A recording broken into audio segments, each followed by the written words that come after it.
Doutora Ana Cláudia, Vossa Excelência está com a palavra, são agora 13h29. Obrigada, Excelência.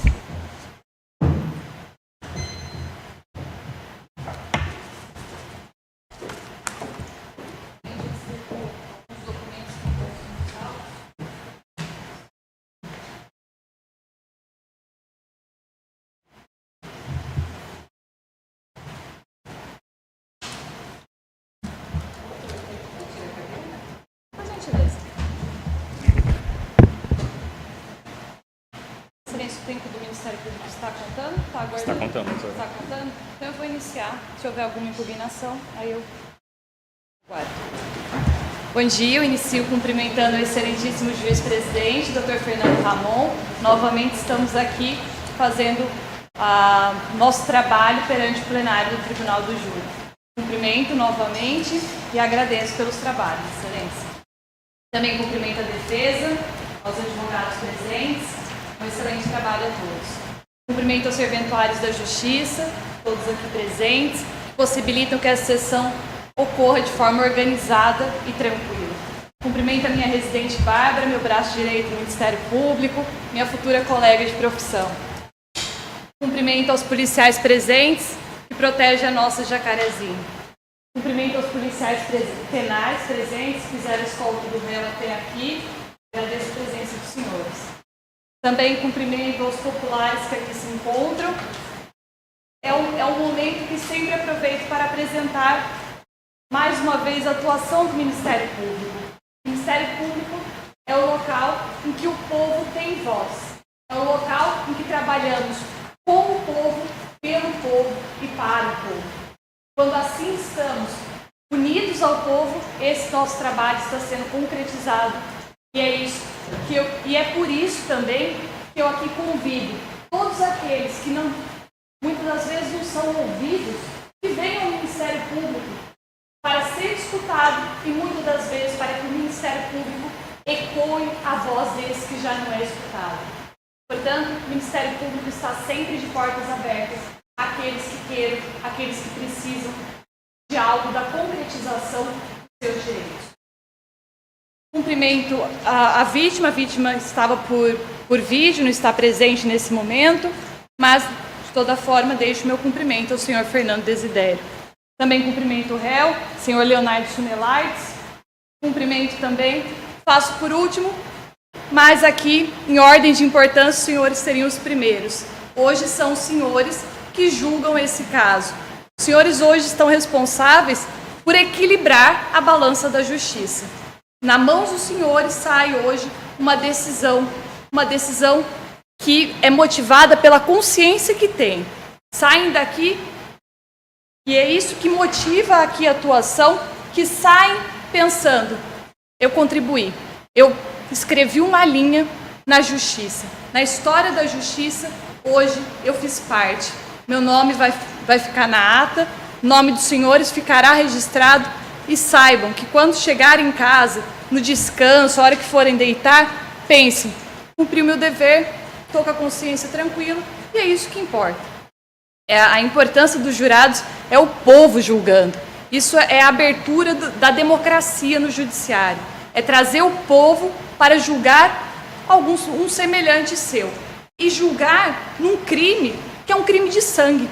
A Constituição não atribui todos os crimes para julgamento do júri, mas os crimes de sangue, esses crimes que são violentíssimos, que ceifam a vida de uma pessoa, quase ceifam a vida de uma pessoa, esses crimes são os julgados pelo povo.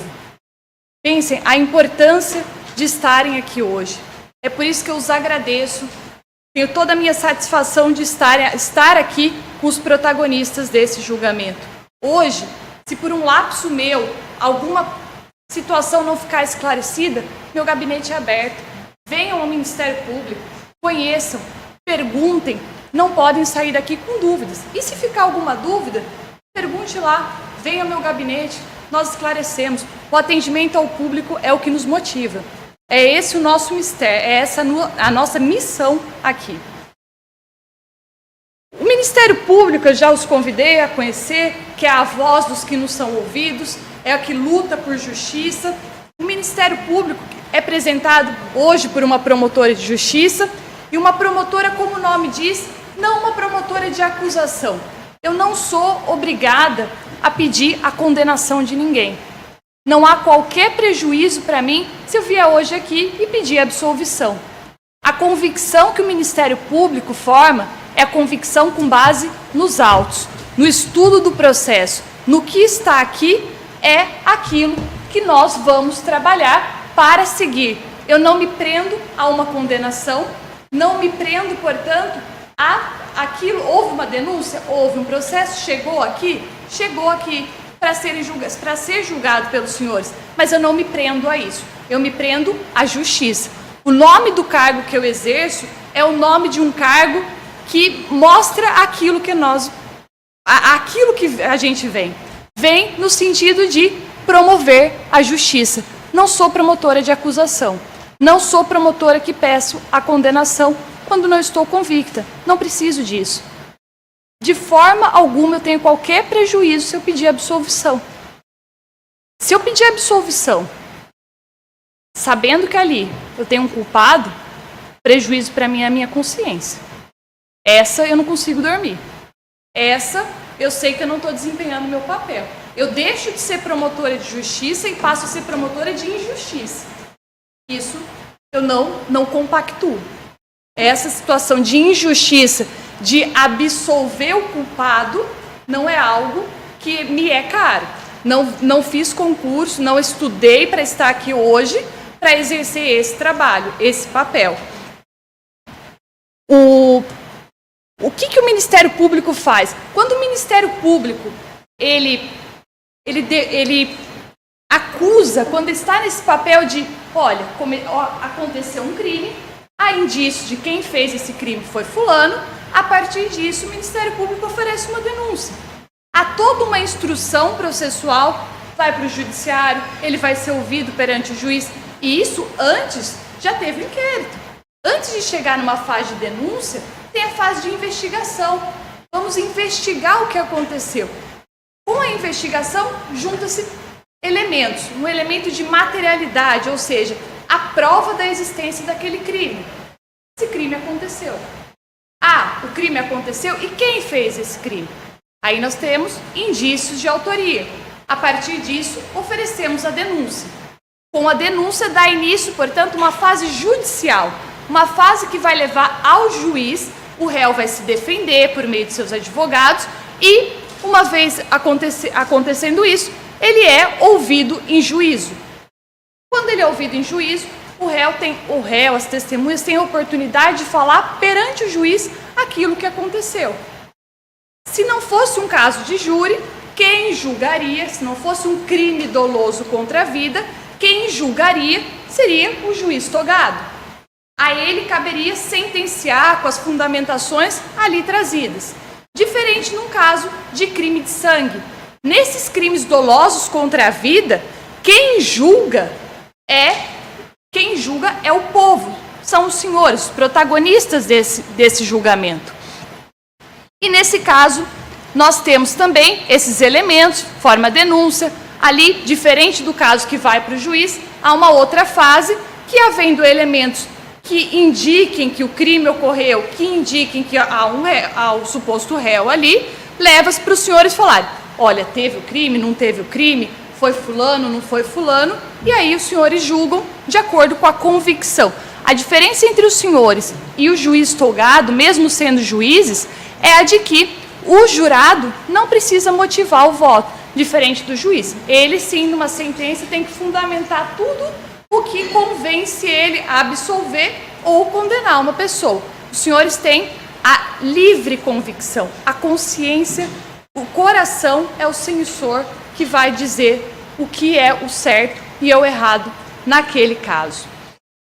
Quando o Ministério, isso que eu gostaria de deixar bem claro para os senhores, quando o Ministério Público acusa, ao mesmo tempo ele defende. Ele defende a sociedade, ele defende os homens e as mulheres de bem. É essa a defesa que o Ministério Público faz. Defende a vítima, defende vítimas. Quando a gente entra nesse plenário, muitas das vezes a nossa voz é a voz da vítima que não é mais escutada. É a voz da vítima que não pôde contar o que aconteceu. É a vítima que foi para sempre calada. Mas nós ecoamos a voz dela. A nossa voz é a voz que brada, que grita por justiça. Clamamos justiça a todo momento.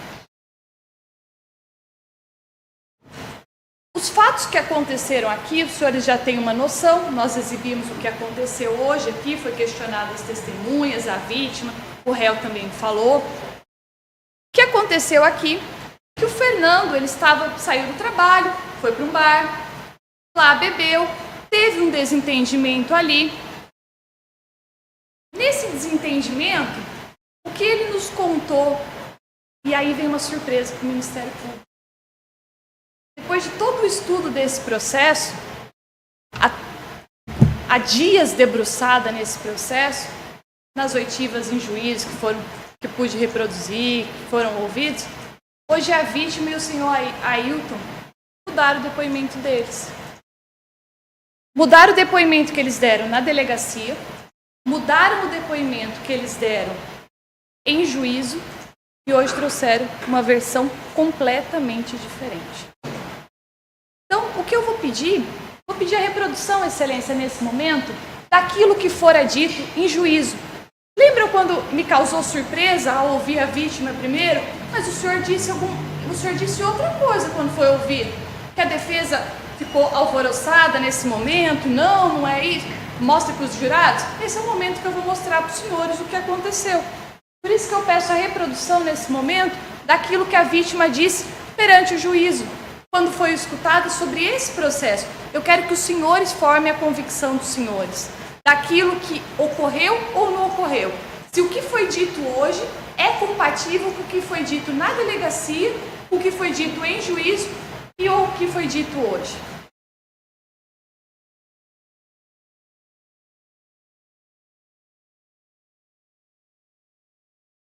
Sim. Da vítima é o 110.3, Excelência. Eu sei que meu tempo é curto, eu tenho um tempo limitado para falar, mas ainda assim, com o meu compromisso com a verdade, eu vou reproduzir os depoimentos trazidos em juízo na íntegra, para que os senhores tirem as próprias conclusões o que aconteceu. Esse é Fernando Desidério, esse é a vítima do nosso processo, esse foi ouvido hoje, foi o primeiro a ser ouvido e ele estava por vídeo. A reprodução na íntegra, por gentileza. Pode mensagem. Nome completo, qual que é? Fernando Desidério. Eu fecho. Fernando, a data do seu nascimento? 5/11/85. O nome dos seus pais? Pedro Desidério e Rosane Vasconcelos Desidério. O endereço do senhor, qual que é? Rua Fernando Botaré 415. Não tá ainda. Podemos começar. O seu nome completo, qual que é? Fernando Desidério. Fernando, a data do seu nascimento? 5/11/85. O nome dos seus pais? Pedro Desidério e Rosane Vasconcelos Desidério. O endereço do senhor, qual que é? 415? O bairro lá qual que é?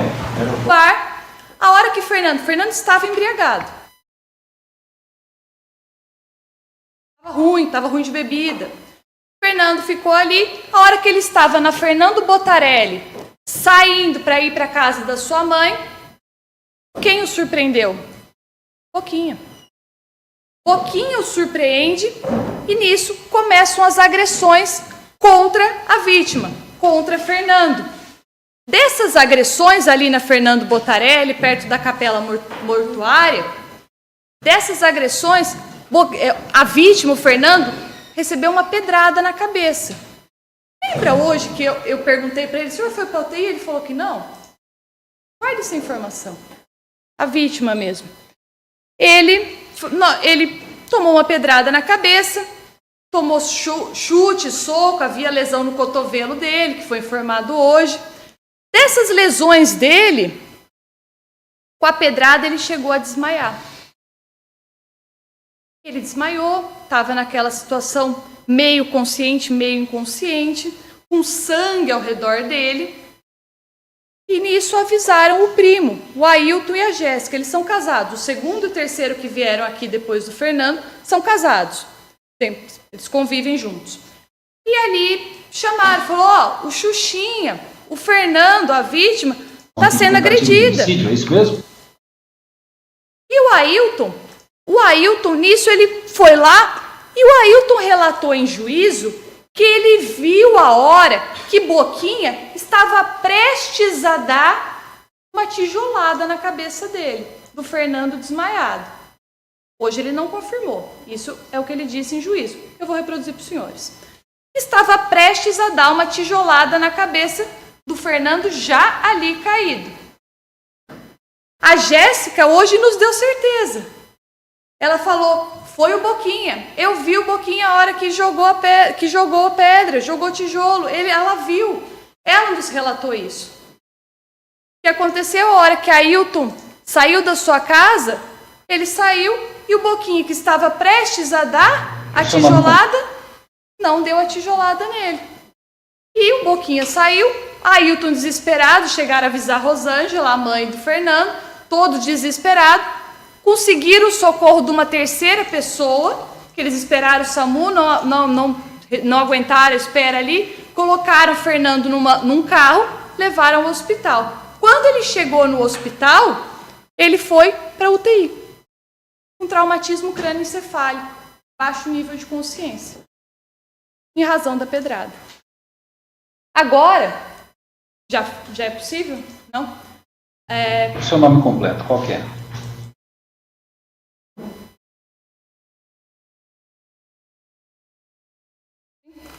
Fernando Esdé. Fernando, a data do seu nascimento? Dia 5 de 11 de 85. O nome dos seus pais? Pedro Desdero e Rosângela Vasconcelos Desdero. O endereço do senhor, qual que é? Rua Fernando Botraé, 415. 415? Isso. O bairro lá qual que é? Aeroporto. Aqui em Jacarezinho, né? Isso. O senhor foi vítima de uma situação aqui de tentativa de homicídio, é isso mesmo? Foi. Diversos outros delitos, né? Esse aqui?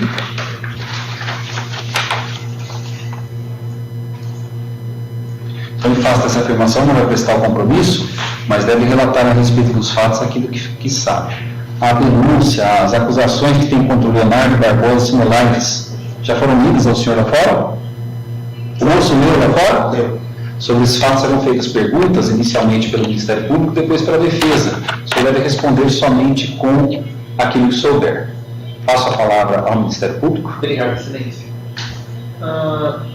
Boa tarde. Fernando. Então, você fala desses fatos, dia 2 de agosto de 2015?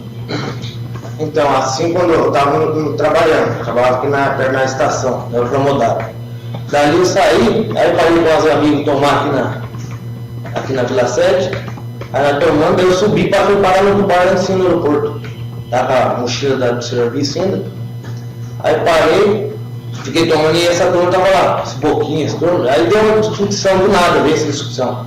Aí ele saiu e ficava esperando lá na frente. E quando eu saí, aconteceu tudo. Ele veio pra cima. Aconteceu tudo o quê? Nós tava no bar, certo? Tava tomando. Aí tava jogando sinuca, essas coisas, sabe? Daí começou a falar, ganhava, que não sei o que, eu peguei e saí. Aí ele saiu primeiro. Aí eles ficaram lá na esquina. Perto de casa, na minha esquina, um pouquinho pra frente. Eles quem ficaram na esquina? Boquinha mais dois, mas os outros não. Mas quem fez tudo que aconteceu, que fez as coisas, foi esse Boquinha. Tá. Ele que veio, aí ele veio e pegou uma pedra com uma pedrada, né? Eu já tava ruim já, tinha bebido muito. E a pedrada onde, senhor? Acertou, eu dei uma pedrada na cabeça, e não sei se foi fato, sei que ele tacou no meu braço, que foi um cordão fundo. Aí nisso aí, eu caí no chão, aí o meu primo tava lá na esquina, ele saiu. Aí ele viu, ele pegou uma pedra e tacou na minha cabeça. Aí ele me viu uma pedra na cabeça. Esse pouquinho. Um pouquinho de uma pedra e tacar na cabeça do senhor. Eu tava aí, eu não tinha visto, daí ele falou pra mim. Daí meu primo viu, veio correndo, ele jogou a pedra e saiu correndo. Um pouquinho saiu correndo. É. Ele ia tacar a pedra na cabeça do senhor, o senhor já caiu no chão. Caiu no chão. Eu tinha falado do tamanho dessa pedra, eu não lembro, na pancada que ele deu, eu tinha paguei. Ah, não chegou a desmaiar, né? Então ele deu uma pedrada no senhor desmaiou. A pancada eu caí, ficou meio. Não, A gente sabe em detalhes o que aconteceu aqui para poder fazer, para poder julgar depois. Como começou essa discussão? Foi jogar sinuca. Aí jogando sinuca, daí falou que ela ganhava de mim, vai não sei o quê. Aí falou não sei o quê, a gente ficou bravo e saiu. Ele saiu, Eu não sei o que o senhor falou que ficou bravo. tipo assim, de jogar sinuca, sabe? Eu não lembro, tava muito ruim esse dia. Tava muito ruim. Aí subiram, daí eles só explodiram aqui, mas aqui lá. Aí eu subi um meu, tava ruim mesmo. Aí nisso aí ele veio e falou não sei o quê, não lembro, e me deu a pedrada. E nisso aí eu caí e apaguei. Aí deu a pedrada, tentei segurar alguma coisa, aí deu mais umas tocadas no braço, bem perto do cotovelo. Certo. Aí nisso aí eu caí. Aí o meu primo foi de longe, pegar uma pedra e tacar na minha cabeça. Aí quando o seu primo chegou perto, ele fugiu. E eu acho que ele correu. Eu acho que meu primo viu ele Ou correu ele acordou quando? no hospital. Aqui na Santa Casa? Isso. O senhor ficou internado lá? E aí 2 dias na UTI. 2 dias na UTI. O médico falou alguma Eu coisa. já tinha uma cirurgia na cabeça, né? Tinha feito a cirurgia. Mas antes disso? Antes disso. Tá, o médico conversou com o senhor, falou alguma coisa com o senhor? Não. Não? Sem mais silêncio. Posso falar? Excelente. Boa tarde, Fernando. Fernando, se lembra quem que deu início à confusão? A hora que vocês estavam jogando dentro do bar ainda? Que você falou que vocês estavam discutindo lá dentro? Foi isso? Não sei. Por causa do jogo de sinuca. E o senhor se lembra se foi o Leonardo que deu a discussão? Ele começou a falar, Ele começou a ele chegou discutir? falar, Entendi. O senhor sabe dizer quem foi que te atacou? Se foi ele? não, foi ele mesmo que chegou em mim e veio dar pedrada. Isso foi fora do bar? Foi fora, ele subiu pra cima. Aí, conforme eu ia pra minha casa, é o caminho de passar. Tá. Ele está é o caminho. Entendi. Essa pedra que o senhor disse que ele te acertou, o senhor sabe mais ou menos como era? Não lembro. O senhor não lembra? Eu não lembro. O senhor viu? Eu caí, ele pegou a pedrona. Depois que... Eu caí no chão, ele pegou uma pedrona, ele tacaram em meu primo junto da esquerda. Entendi. Então, primeiro, ele só te bateu, aí depois o senhor estava caído e pegou a pedra. Eu ia ter tacado, aí meu primo de longe gritou ele correndo. Entendeu? Entendi. Essa era a sua pergunta, excelência. Obrigada. O senhor tinha alguma desavença com ele antes? Não. Conhecia Ele ele? é tranquilo na vila lá, mas eu não. Ele também fala, ele queimou. Esse Boquinha aí, eu conheço ele por Boquinha, por nome não conheço. Não sabe o nome dele? Não.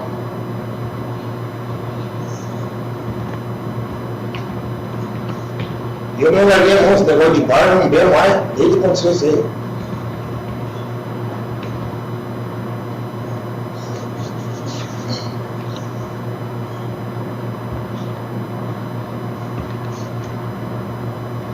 O senhor foi fazer o reconhecimento dele na delegacia? O senhor sabe quem ele é? Sei. Não tem dúvida que foi ele. Não, tem certeza aí. Foi um pouquinho mesmo.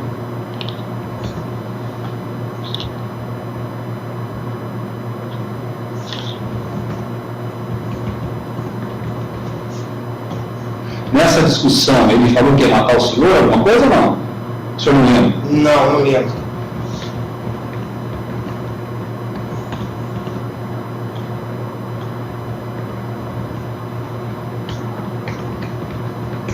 Tá certo, pode encerrar. Casa de sua mãe, nas proximidades da capela mortuária, no referido bairro, lembra-se de um indivíduo conhecido pelo vulgo Boquinha. Chegou com mais 2 indivíduos desconhecidos e começaram a agredir o declarante com socos, pontapés e pedradas, onde então o declarante desmaiou e não sabe o que ocorreu depois, pois foi acordar somente no hospital. Que não se recorda em detalhes o que aconteceu, pelo fato que estava muito embriagado e ter desmaiado pelos golpes que tomou na cabeça. Que as agressões resultaram em afundamento de crânio, um corte profundo no cotovelo direito e alguns hematomas pelo corpo, além de ter ficado internado na UTI por 2 dias devido à lesão que sofreu na cabeça. que não sabe o nome de Boquinha, mas tem conhecimento que ele é sobrinho de uma senhora chamada Simone, que ele reside no bairro Nossa Senhora das Graças. Que Boquinha é conhecido por ser traficante de drogas no bairro Aeroporto, porém não sabe qual tipo de droga ele vende em nenhum local, e que o mesmo anda armado. Que já foi usuário de maconha, no entanto, não faz mais uso de referida droga há aproximadamente 7 anos, e não sabe o porquê de ter sido agredido por Boquinha e seus comparsas. Nada mais disse, nem ele foi perguntado, determinou a autoridade que se encerrasse o presente, que lido e achado conforme foi devidamente assinado. Houve uma nova oitiva do Fernando da vítima na delegacia. Agora, esse está no movimento 5.42 do processo, e foi no dia 10 de outubro de 2017. Que, ouvido novamente a respeito dos fatos, esclarece que estava em um bar na rua principal do bairro Aeroporto, jogando sinuca, quando a pessoa, a qual conhece como Boquinha, adentrou o recinto com mais 2 indivíduos. Que Boquinha disse que o declarante era ruim na sinuca, momento em que respondeu a ele: pega uma ficha e vem jogar comigo então, fecha aspas. Que Boquinha ficou bravo e começaram a discutir. Em seguida, ele e os outros 2 rapazes saíram, que ficou no bar por bastante tempo ainda. Que quando estava indo embora do bar e estava seguindo em direção à casa de sua mãe, foi atingido por uma pedrada, sendo o golpe desferido por Boquinha. Afirma que estava andando de cabeça baixa e ouviu alguém chamar, "Oh!", e ao olhar deparou-se com Boquinha com uma pedra e já foi golpeado. Alega que não pode reconhecer os outros 2 indivíduos que acompanhavam Boquinha, pois estava muito bêbado e não reparou em suas feições. Que, ao analisar o álbum de fotografias dessa unidade policial, reconhece Boquinha como sendo Leonardo Barbosa Sunelaites, que, com relação às pessoas citadas como Negão e Vitor, filho da Craiona, não pode afirmar, analisando ainda o álbum de fotografias, não reconheceu nenhum dos indivíduos apresentados, pois, como dito, não reparou em suas fisionomias. Esses 2 que eu li são os relatos do Fernando na delegacia, em 2 momentos diferentes em que foi ouvido perante o delegado. O que eu reproduzi aqui foi o que ele falou em juízo. E hoje os senhores ouviram o que ele disse para nós. Vou reproduzir também, Excelência, a fala, nesse momento, que o Ailton disse em juízo. É o movimento 110.2. Por gentileza. Esse é o Ailton, primo da vítima, primo do Fernando, escutado aqui hoje, o primeiro a ser ouvido aqui hoje. Qual é o seu nome completo? Ailton Desidério. Você lembra, decora o número do RG de CPF? O CPF eu recordo. Então fala para mim o CPF. 068 312 329 73. Certo. Você não trouxe documento hoje aí, né? Não, ficou dentro do carro do meu tio que ele trouxe mais. Tá. Qual é a data do seu nascimento? 5/11/89. O nome do seu pai e o nome da sua mãe? Cleide Oliveira Desidério e Mário Desidério. Certo. Qual é o teu endereço? Agora eu estou na rua Fernando Botarelli, no 465. 465? É. Qual que é o bairro lá? Aeroporto. Aqui em Jacarezinho, né? O que você é do Fernando? Sou primo. Primo dele? Então faça essa afirmação, não vai prestar o compromisso, mas deve relatar a respeito dos fatos aquilo que sabe. As acusações que tem contra o Leonardo, conhecido por Boquinha, já foi lido para o senhor afora? Foi. Sobre esses fatos serão feitas perguntas, inicialmente pelo Ministério Público, depois pela Defesa. O senhor deve responder somente com aquilo que souber. Passo a palavra ao Ministério Público. Obrigado, Excelência. Senhor Ailton, boa tarde. Boa tarde. O senhor se lembra desses fatos? Não. O que aconteceu naquele dia? Eu estava na casa do meu pai, que morava na frente da casa dele ali. Daí ele estava ali, ele estava assando uma carne ali. Aí chegou a noite, daí um colega meu falou, tá tendo uma briga, acho que vai ser um primo. Aí a gente que eu saí, eu olhei e tava brigando, daí o cara tava pra perto, assim. Saí correndo, assim, dele viu, eu saí correndo também.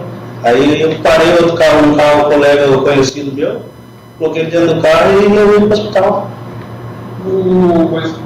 Tá, só pra entender, quando o senhor chegou então, o senhor viu alguém dando uma pedrada, ou ao trem, Tava prestes a pagar. Na cabeça do seu primo? Ele já estava caindo no chão acidentado. Ah, o Fernando já estava caindo no chão acidentado. Quem que era essa pessoa que estava com essa pedra na mão? O Leonardo, o Boquinha. Era o Boquinha? Qual era o tamanho dessa pedra? Era um tijolo, tamanho de tijolo assim mesmo. Ele ia jogar isso na cabeça do Leonardo. Aí estava prestes a lascar. Do Fernando, desculpa. E aí, ele viu o senhor e saiu correndo? Ou ele não chegou a ver o senhor? Não, ele viu eu saiu correndo. Ele sabe que eu sou o primo dele. A hora que ele viu o senhor, ele saiu correndo. Tinha mais gente junto com ele? Saiu correndo também junto. Ele estava junto ali, mas saiu correndo. Tinha mais gente? Ele deu pra ver certo quem que era. Tá. Mas o senhor sabe assim, o senhor comentou que foi uma briga, o senhor sabe o que aconteceu, por que chegou nesse ponto? Eu não cheguei a saber por que não. Eu disse que ele estava no bar bebendo, aí do nada ele subiu e o rapaz pegou na traiçoeiragem. Tá. O Fernando comentou alguma coisa com o senhor, contou o que aconteceu? No dia não, no outro dia eu fui tentar saber o porquê que aconteceu. Daí nem ele sabia também, disse que ele pegou ele por traiçoeiragem, já deram bicuda e pedrada nele.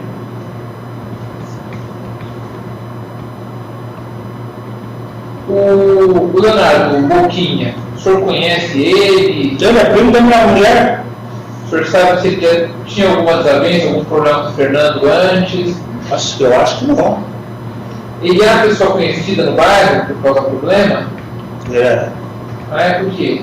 Faz tempo, dele moleque, né? Brigalhada também. Ele era conhecido por causa da briga no bairro?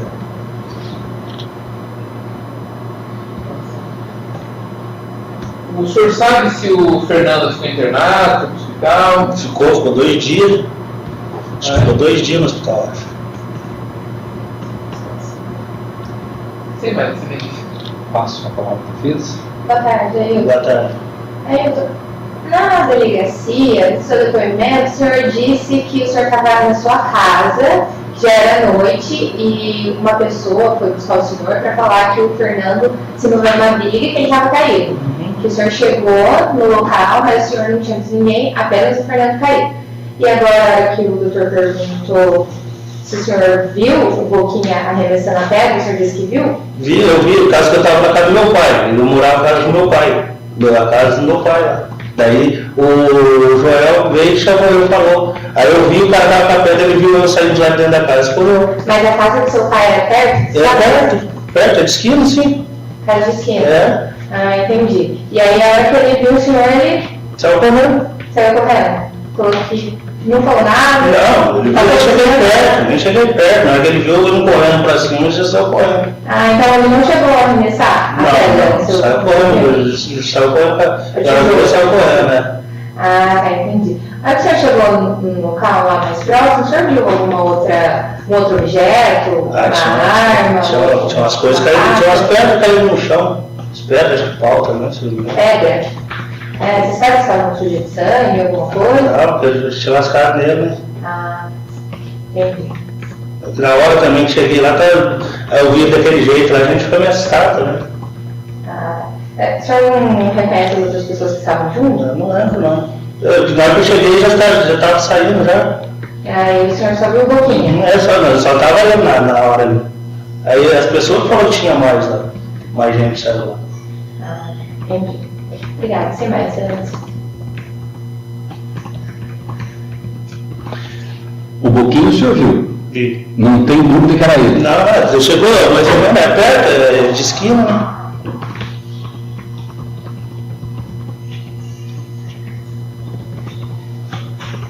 Ele estava com uma pedra na mão quando o senhor viu? Aí o senhor gritou? Não, ele veio correndo. Ele veio correndo assim em direção a eles, ele saiu correndo também. Largou e saiu correndo.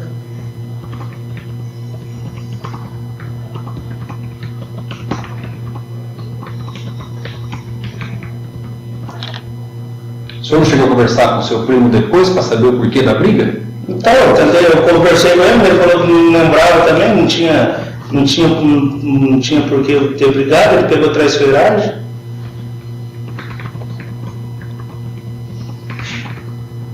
Mas ele confirmou para o senhor quem que era que tinha agredido ele? Ele falou que ele não falou quem que era certinho, ele perguntou para mim quem que era, daí eu falei para ele. Eu acho que ele, no tempo, acho que não lembrava também. Eu vou conversar com ele depois. O senhor viu que era um pouquinho. Por sorte, o julgamento aqui é feito com a livre convicção de cada um de vocês. Vocês julgam sem ter que motivar. E mais, não tenham medo. Não tem por que ter medo, porque a Constituição assegura o sigilo do voto dos senhores. O julgamento aqui do júri é feito da seguinte forma: a partir do momento que se atinge uma maioria, encerra-se aquilo. Ninguém sabe, eu não sei, o juiz não sabe, a defesa não sabe, o réu não sabe, a vítima não sabe quem votou em quê. Não se tem conhecimento. Os senhores recebem 2 cédulas, uma cédula para votar sim, uma cédula para votar não. O voto válido de vocês passa numa primeira urna, e esse é o voto que conta, e vocês descartam o outro. Então ninguém tem conhecimento do que vocês estão votando. Não tenham medo. Hoje causou estranheza quando foi questionado. Nós sabemos que mudou o depoimento. Simplesmente mudou. Quem manteve aqui hoje foi a Rosângela. Quem manteve foi a prima, a Jéssica. Ela falou, eu vi o Boquinha. Ela teve coragem aqui hoje de falar. Eu vi o Boquinha. Ele tacou a pedra, o tijolo que ela disse.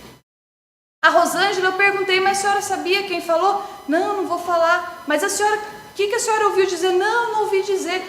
Mas a senhora ouviu que foi... falaram. Não, mas eu não vi. O policial hoje nos relatou o que a Rosângela disse para ele. Falaram que foi. De fato, ela não viu.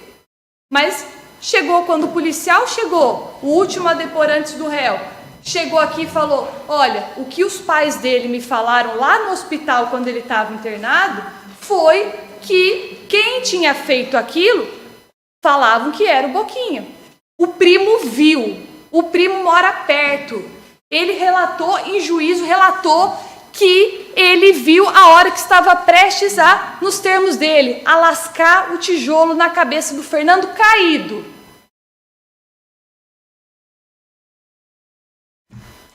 Senhores, eu tenho compromisso ministerial, compromisso com a verdade.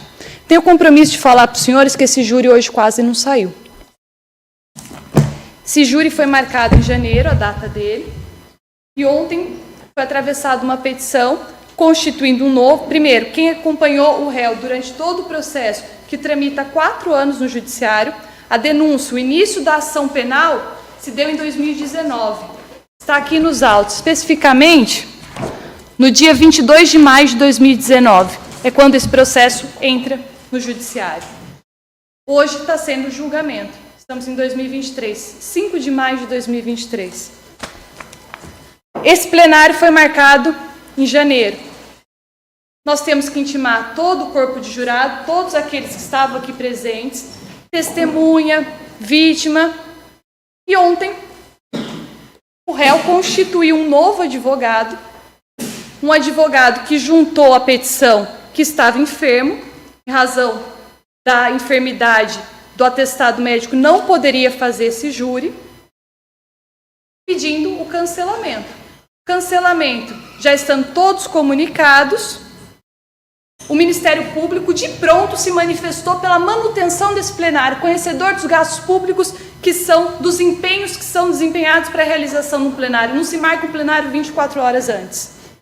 Foi marcado em janeiro. O Ministério Público de pronto, pela manutenção do plenário. O plenário hoje está se realizando. A concretização da justiça hoje vai ser feita.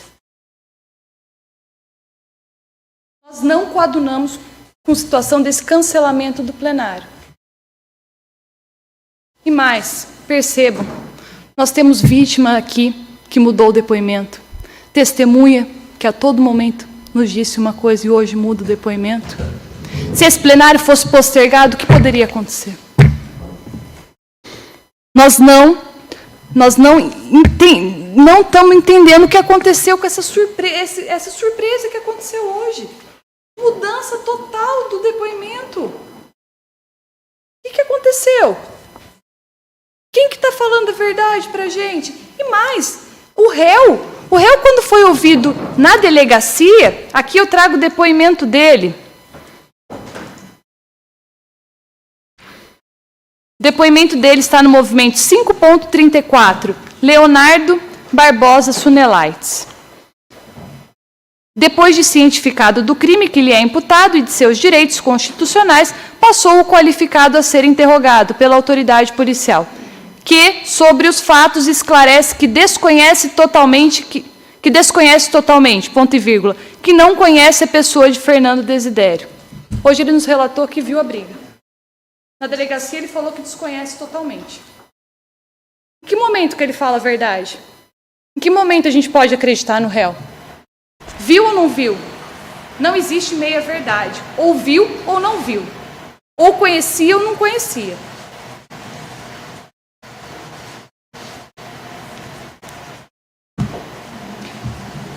Senhores cientes dessa situação, passo a expor a convicção do Ministério Público. A convicção do Ministério Público que o que aconteceu aqui foi uma tentativa de homicídio. A tentativa de matar Fernando Desidério. A vítima hoje, que atemorizada, mudou o seu depoimento. Eu ainda o questionei. O senhor está com medo? Ele, não. Os senhores viram, não sou eu que vou falar, os senhores presenciaram o que aconteceu. E os senhores presenciaram os relatos anteriores. Esses os senhores não tinham conhecimento, eu tinha. Por isso que me causou estranheza. Ali eu falei, eita, está estranho isso aqui. Por isso que eu precisava mostrar para os senhores, mesmo usando um bom tempo que eu tinha. Mas a verdade, demanda o tempo que for necessário. Como eu disse para os senhores, o que houve aqui foi uma tentativa de homicídio. O que é a tentativa? O Código Penal nos define. Não vou aqui entrar em pormenores, vou apenas trazer e vou explicar o que é. O artigo 14, inciso 2º do Código Penal diz: diz-se o crime tentado quando, iniciada a execução, não se consuma por circunstâncias alheias à vontade do agente. Iniciada a execução, não se consuma por circunstâncias alheias à vontade do agente. Boquinha deu início a atos executórios de homicídio. Ele deu início à execução do homicídio. Por que ele não conseguiu matar o Fernando? Porque ele foi socorrido. O Fernando foi socorrido. Eles não esperaram nem o SAMU. Lembra que quando a mãe chegou, o Ailton, colocaram ele no carro e levaram para o hospital? Quando ele chegou no hospital, o estado dele foi de transferência para UTI, com traumatismo crânioencefálico e baixo nível de consciência. Eu trouxe para os senhores o prontuário médico, que apresenta aqui, ó, agressão mais baixo nível de consciência, diagnóstico TCE, traumatismo crânioencefálico, Sistema Único de Saúde, Ministério da Saúde, TCE mais baixo nível de consciência, traumatismo crânioencefálico e baixo nível de consciência. Por espanto hoje aqui, eu perguntei, o senhor chegou aí para a UTI? Não. A vítima nos falou isso. Olha o medo que a vítima está. Eu tenho papel que ele foi para a UTI. UTI. 2 de agosto de 2015, a data dos fatos, às 2h40, ele foi agredido por volta de meia-noite. Paciente vindo do PS, do pronto-socorro, vítima de agressão, com trauma de crânio. Inclusive, esses papéis hoje, ele não teve a coragem, mas eu entendo a vítima, o receio que a vítima está, o medo que essa vítima está atemorizada. É mais fácil para ele hoje falar que não lembra, que não viu, que faz muito tempo. Mas a gente tem um compromisso com a verdade. A tentativa que houve aqui, a certeza ministerial é que Leonardo queria matar o Fernando, mas ele não pôde. E não pôde por quê? Porque diferente do jeito que o Leonardo deixou ele envolto em sangue, com traumatismo crânioencefálico, ele foi socorrido e encaminhado para uma unidade de tratamento intensivo. Ele sobreviveu graças a isso. Não pelo Leonardo, não pelo Boquinha. Por ele estava morto. Porque uma pessoa que fica agonizando no chão com muito sangue, a mãe hoje nos perguntou, eu falei, tinha sangue? Muito. Com muito sangue ali, o fim dela era a morte. era, e se viesse a morte, a consumação do homicídio pelo Leonardo. Mas teve a tentativa. O primo chegou, nisso o Leonardo saiu correndo, isso que ele nos disse. Em todos os momentos ele nos disse hoje. Hoje ele disse que não viu, que estava longe, que não tinha ninguém. Lembra que ele nos disse que não tinha ninguém ali com o Fernando? A mãe falou, tinha um monte de gente. O Ailton, o primo, chegou, colocou num carro, numa pessoa que nem conheciam, num terceiro, que levou para o hospital. Diferente da frieza do Leonardo, dando uma pedrada, tentando matar o Fernando, ele teve o acalento, um coração quente de uma pessoa que colocou a vítima ensanguentada no seu carro e levou para o hospital. Sorte da vítima. Porque senão hoje a gente não teria escutado, mesmo ele mudando o depoimento. Nós hoje não teríamos escutado o que a vítima disse. Portanto, o que teve aqui foi uma tentativa de uma agressão que gerou, inclusive, traumatismo craniano. Uma pedrada na cabeça. Cabeça é órgão vital. Diferente é uma pedrada na perna. A pessoa não morre numa pedrada na perna. Morre numa pedrada na cabeça. Pode vir a óbito. Tentativa. Deu início. Deu a pedrada, bateu. O Fernando deu certeza nos outros momentos. Hoje mudou. Com medo que estava, mudou o depoimento, foi socorrido, circunstância alheia que possibilitou que Leonardo não matasse o Fernando. Portanto, há uma tentativa. Tentativa do quê? Tentativa de homicídio. Sou convicta, o Ministério Público está convicto que houve aqui uma tentativa de um crime de sangue. Tentativa de homicídio. O que é homicídio? Homicídio é matar alguém. Leonardo matou o Fernando? Não. Então, tentativa. Tentativa de homicídio. Por que eu tenho a certeza, o Ministério Público tem a certeza que houve aqui uma tentativa de homicídio? Para a gente saber o que o Leonardo Boquinha queria, nós teríamos que entrar na mente dele. Bom, o que o senhor queria? Seria a única forma que a gente saberia o que uma pessoa quer, entrando na cabeça dela, viu? Qual que era a sua vontade quando você deu a pedrada? Ah, não, eu queria matar. Ah, eu não queria matar, eu queria só lesionar. Mas, com a mentira que ele fez lá na delegacia, mudança do depoimento que estava no local e não estava, o que nós percebemos? Que a gente não pode acreditar no que ele fala.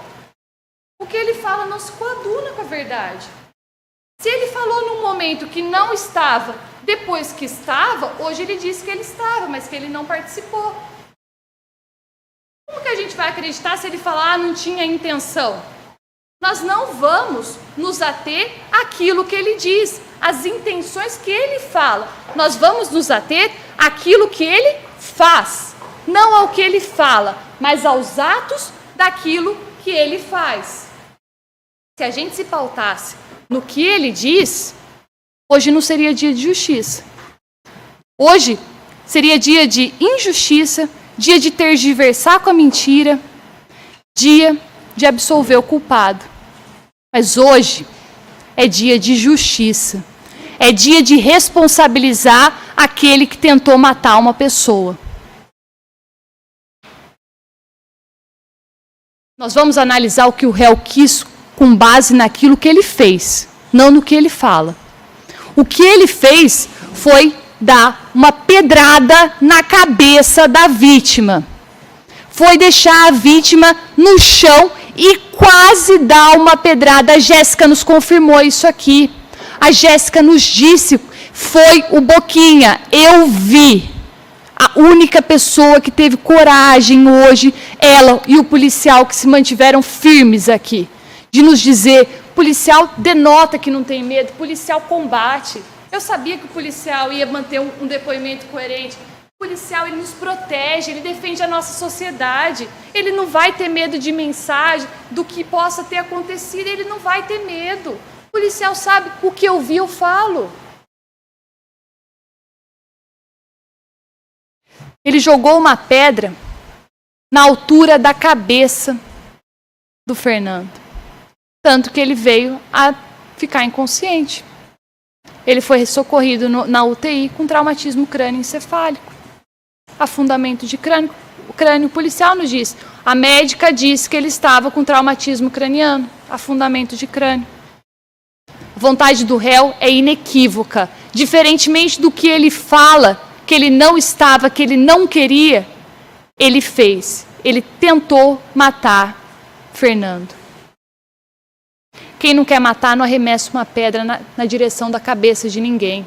Quem não quer matar não leva uma pessoa em traumatismo crânioencefálico, não faz com que a pessoa tenha que ser socorrida na UTI. O que houve aqui foi uma tentativa de homicídio.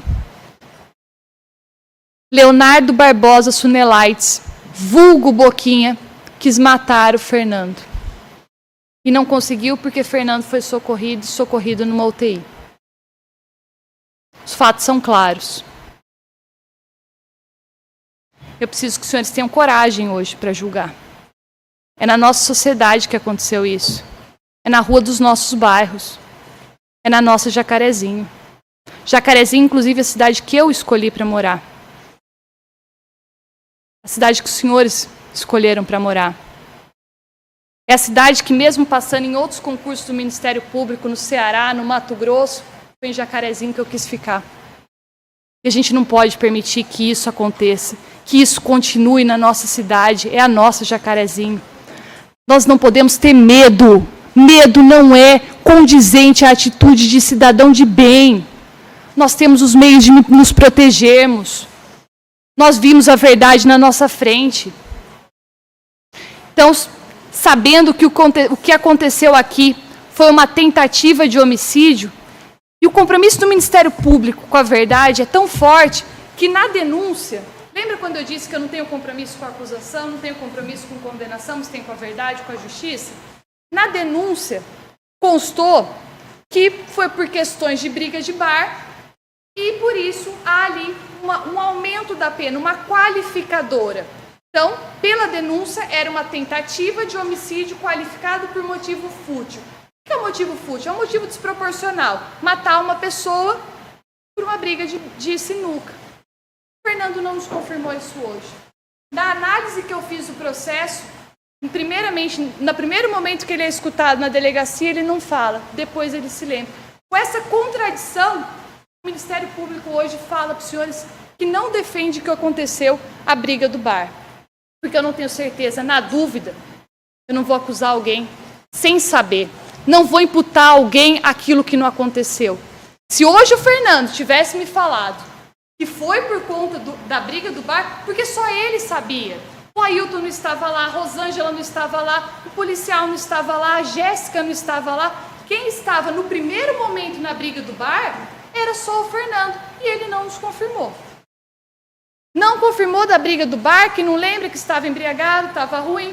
Então, isso o Ministério Público não defende. Não defende que aconteceu a briga do bar. Eu não tenho certeza, na dúvida eu não faço a acusação.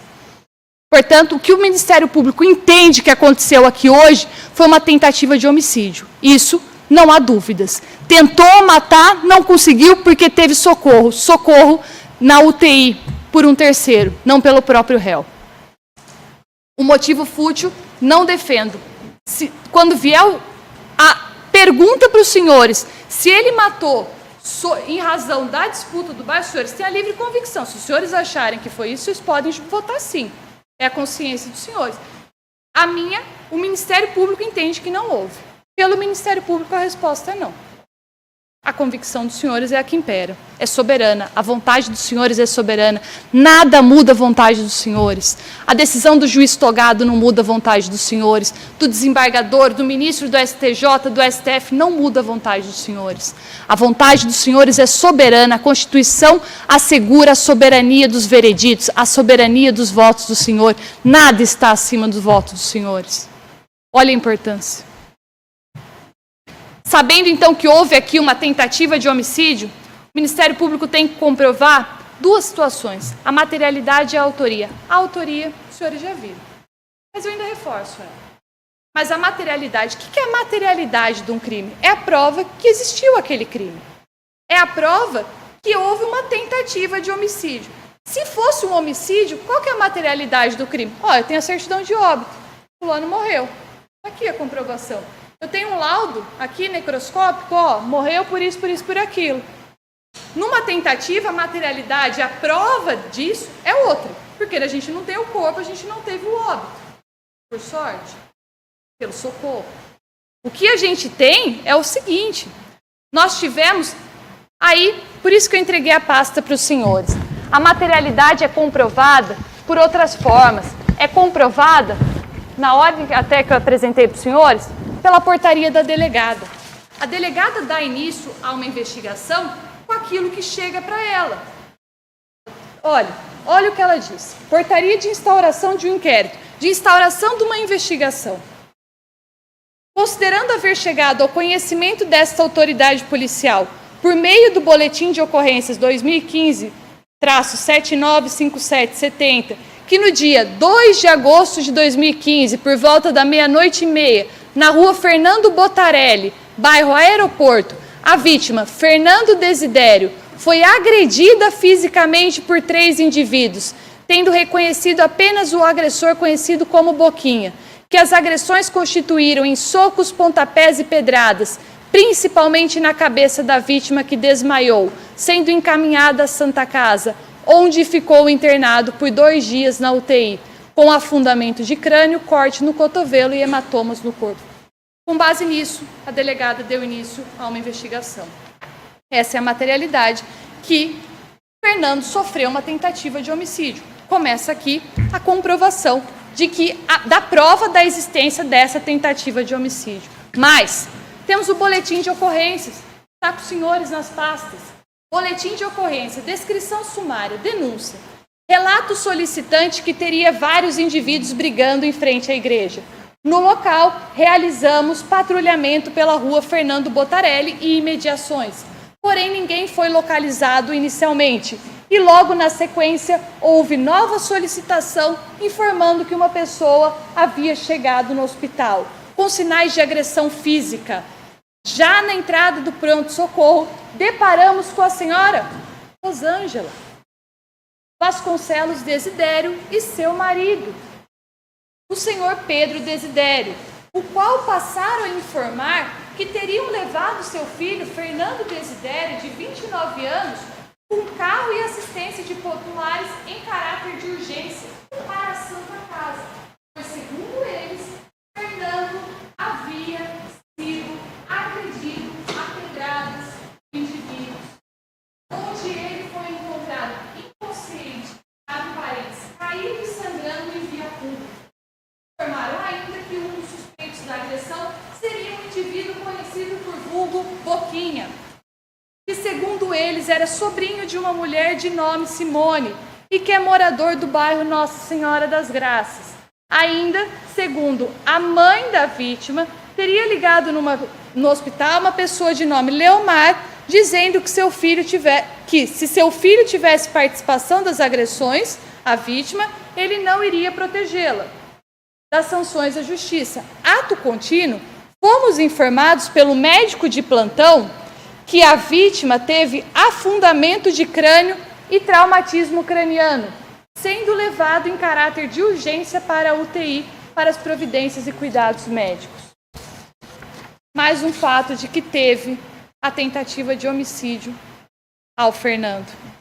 Prontuário médico da Misericórdia de Jacarezinho. Na primeira página, ficha de internamento, história da doença atual, agressão mais baixo nível de consciência, diagnóstico, TCE leve, traumatismo crânioencefálico. Outra página, justificativa da internação, TCE mais baixo nível de consciência, traumatismo crânioencefálico. UTI, está com os senhores na página, UTI, 2 de agosto de 2015, 2h40 da manhã, evolução clínica do caso. Paciente vindo do PS do pronto-socorro, vítima de agressão com trauma de crânio. É certo que Fernando sofreu uma tentativa de homicídio.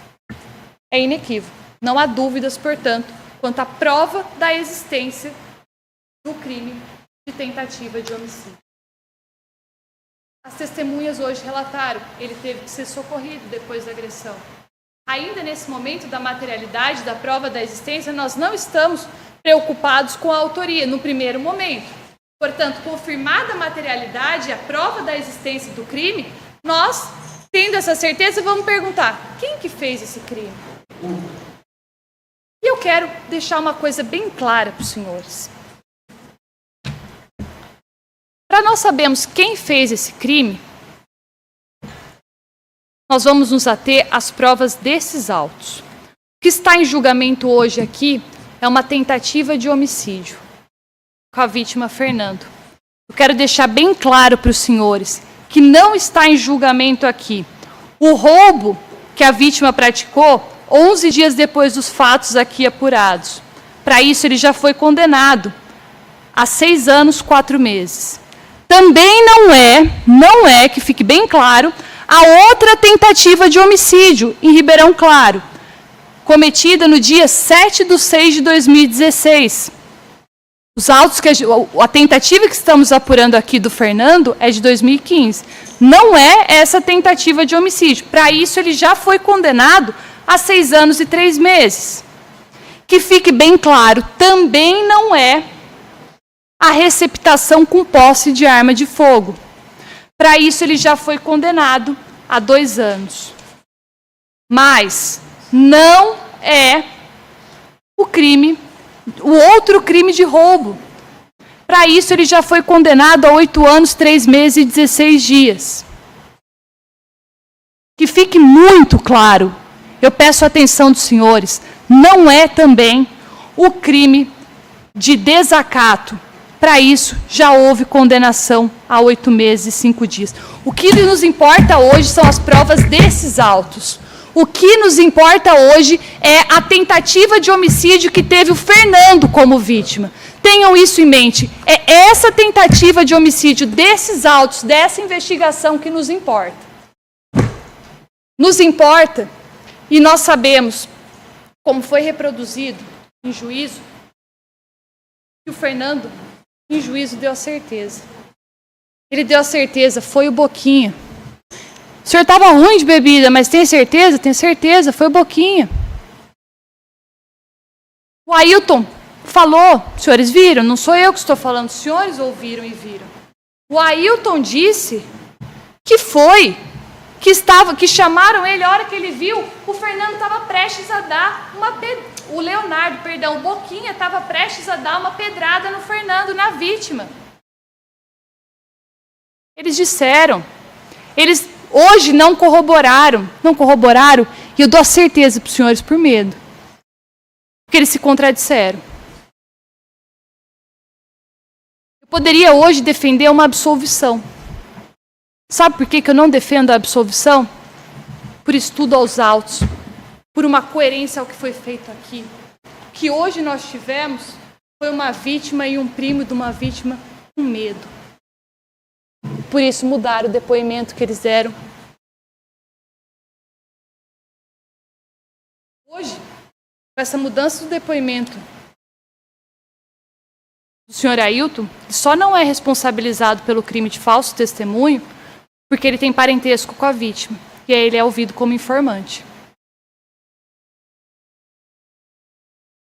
Se fosse uma outra testemunha, hoje haveria imputação de um crime de falso testemunho. Pelo que nós ouvimos, pelo que nós lemos aqui, nesses autos, na delegacia, em juízo, o que hoje aconteceu, infelizmente, é fruto de um medo. Foi que o Leonardo atentou contra a vítima do Fernando. Muitas das vezes, quando eu entro nesse plenário, eu falei logo no início a questão da voz. Muitas das vezes, quando eu entro nesse plenário, a vítima que o Ministério Público defende, para usar uma expressão popular, com unhas e dentes, a vítima já não é mais escutada. Nós bradamos por ela a justiça. Não que nós nos esqueçamos do réu, de forma alguma. O réu nos importa também, não só a vítima. O réu nos importa. Mês a mês, quando eu entro aqui na cadeia de Jacarezinho para fazer a inspeção carcerária, que o Ministério Público faz todos os meses, e nos últimos meses eu o acompanhei, Nós nos preocupamos com as condições que estão. Nós nos preocupamos com as situações, ouvimos os presos que querem falar conosco. A importância. Entendo que nós precisamos é ter um julgamento justo. Um julgamento não pautado no medo que houve uma mudança no que aconteceu. O julgamento hoje tomado é um julgamento que não se limita às portas desse tribunal. Essa mensagem do julgamento que é feito hoje pelos senhores ecoa na sociedade. Não só na Fernando Botarelli, no aeroporto, que vão falar, lembra do que aconteceu? Não deu em nada. Não deu nada. Pode tirar a pedra na cabeça dos outros, dá nada. Não esquenta não. Não. Nós não vamos permitir isso. Pedrada na cabeça, tentativa de homicídio é responsabilizado. E é responsabilizado para poder mostrar não só ao réu, quanto à sociedade que isso não é permitido. A gente não vai permitir. Portanto, lembre do que foi ouvido quando a questão da autoria. Quem que fez isso? Quem que cometeu esse crime? Fernando foi claro no juízo. Os senhores ouviram, puderam ouvir e ver. Foi o Boquinha, ele não teve dúvida. Hoje ele me disse que não lembrava. Me disse, não, nos disse que não lembrava. Não sabia quem era. Não sei. Não sei. Falei, o senhor está com medo? Não, eu tenho que pagar minhas dívidas, tenho que pagar estou preocupado com as contas, com isso, com aquilo. Ele quase foi morto. A vida dele, eu estou lutando pela vida dele, estou lutando para deixar a mensagem na sociedade que nós não permitiremos isso. Ele não conseguiu sustentar, eu entendo. Eu me solidarizo com a situação dele, ele teve medo. Medo. O Ailton disse na delegacia, não, eu vi. O juiz perguntou, mas eu vi o Boquinha. Hoje perguntei, não vi, não sei. Não foi isso que aconteceu. Quando eu cheguei não tinha ninguém. Isso eu não lembro. Nós vimos hoje aqui um surto de amnésia. E ninguém lembrou de nada. O que aconteceu?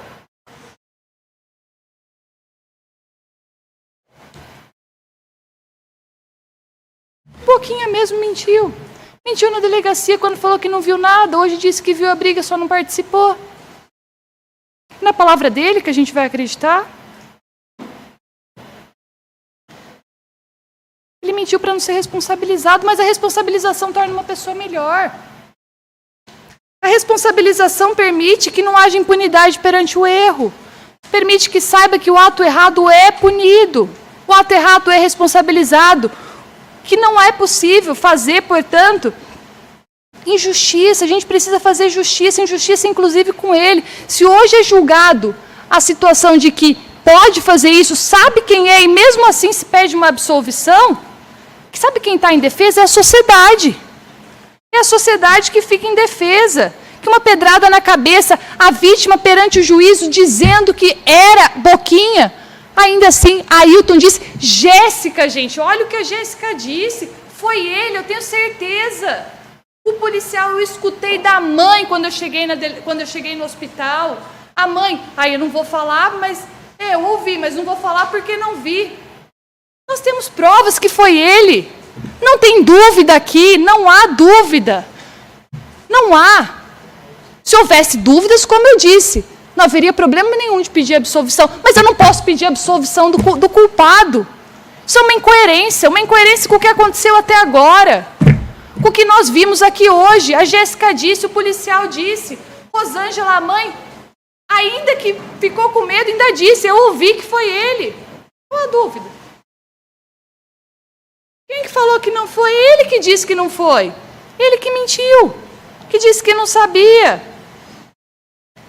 Deixo claro, mais uma vez, meu tempo está quase se esgotando.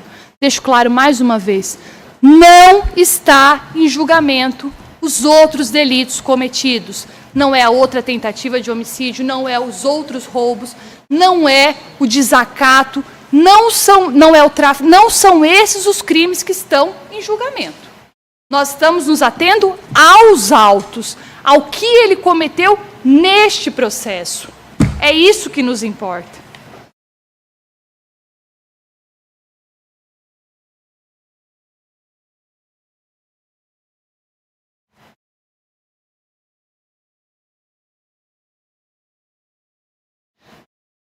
Depois de já ter esse processo há vários dias, estar ouvindo e hoje ser surpreendida, mas ser surpreendida sabendo o que aconteceu ali, o medo que teve. A palavra que hoje ficou aqui clara é a do medo.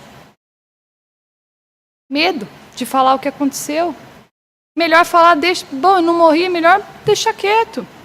Deixa quieto. Não tenham medo. Não tenham medo. A responsabilização salva inclusive o réu. Possibilita para ele uma vida nova assim que ele pagar pelas penas das culpas dele. E quando eu falo em responsabilização, tem um poema aqui que me é muito caro.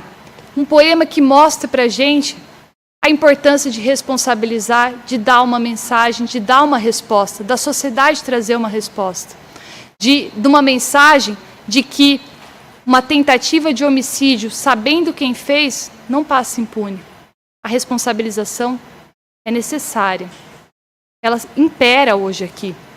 Eu peço licença para os senhores para ler um poema, por alguns atribuídos a Mayakovsky, a outro a Eduardo Alves da Costa, brasileiro, que demonstra claramente a importância da responsabilização.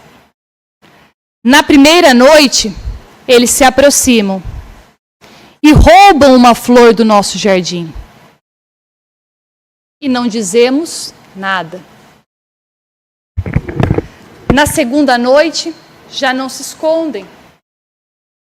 Pisam as nossas flores, matam o nosso cão. E não dizemos nada. Até que um dia, o mais frágil deles entra sozinho na nossa casa, rouba-nos a luz, conhecendo o nosso medo, arranca-nos a voz da garganta. Já não podemos fazer mais nada.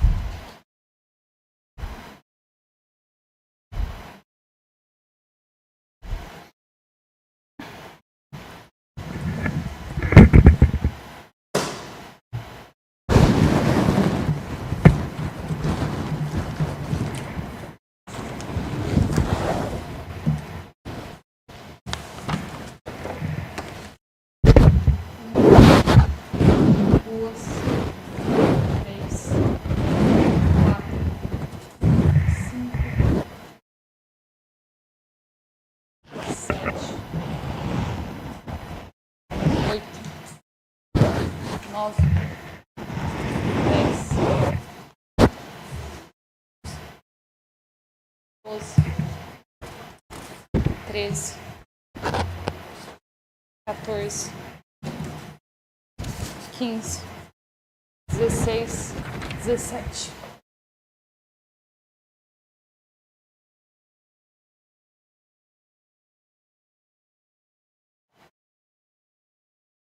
É o dia da gente colocar um ponto final nessa caminhada na criminalidade. Hoje é o dia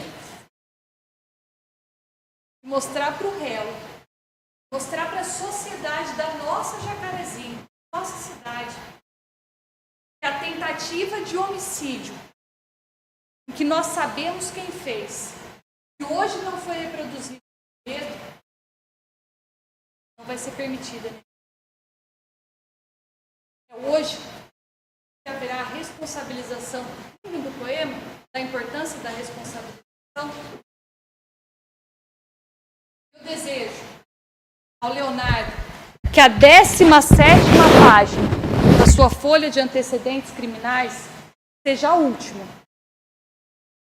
Que assim que ele cumprir as penas pelos atos que ele cometeu, ele possa estar livre para uma vida nova. Uma vida diferente, uma vida que nada dessas situações aconteçam, uma vida de criar o filho, de poder se casar, de se relacionar, uma vida que demonstra a importância não do sangue da vítima, que não deixa o sangue da vítima no chão, mas a importância do sangue dos trabalhadores. É esse o sangue que a gente quer ver, o sangue da luta de cada dia, o sangue da luta de pagar nossas contas, de fazer o nosso melhor a cada dia, de dar voz aos que não são ouvidos, de poder cuidar daqueles que são os nossos. É isso que nós queremos a Ele. responsabilizar para evitar essa situação, para poder dar uma vida melhor, uma vida livre. Para isso, jurados, eu confio nos senhores. Não, tenho a certeza de que os senhores não faltarão com o compromisso afiançado pela honra que tem, policiado pela consciência e presos a verdade e a justiça. Meu muito obrigado, jurados. Ministério Público encerra, Excelência. Doutora Ana Cláudia, são agora 14 horas e 49 minutos. A doutora ainda possuiria 10 minutos de exposição. Algo mais? Ainda assim, dou para encerrada a exposição. Antes de passarmos à exposição da defesa, para que todos podamos se recompor também, faremos uma pausa de 5 minutos. Para a defesa se organizar, só ir no banheiro, tomar uma água, um café. Tranquilo? Assim, os dignos representantes da defesa têm até 1h30 para se pronunciar. Dr. Diego e demais integrantes da banca, Vossas Excelências estão com a palavra. São agora 15h04. Então, está concedida a palavra. Obrigada, Excelência.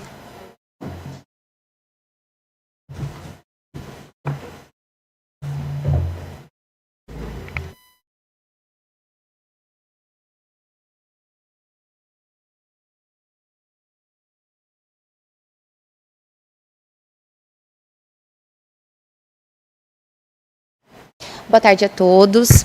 Quero começar dando meus cumprimentos ao excelentíssimo senhor doutor juiz de direito, doutor Fernando, que está presidindo essa sessão plenária. Quero também deixar os meus cumprimentos à excelentíssima senhora doutora Ana Cláudia, nossa representante do Ministério Público, aos meus colegas da banca, doutor Diego, Donini, doutora Ana Paula, aos serventuários da Justiça que nos ajudaram a montar esse plenário, como também aos oficiais de justiça e aos policiais aqui presentes, ao réu, senhor Leonardo, que está aqui numa situação difícil, num lugar, eu acho que onde ninguém gostaria de estar, não é fácil para ele, não é fácil para nós. Dizer que hoje a gente só veio para...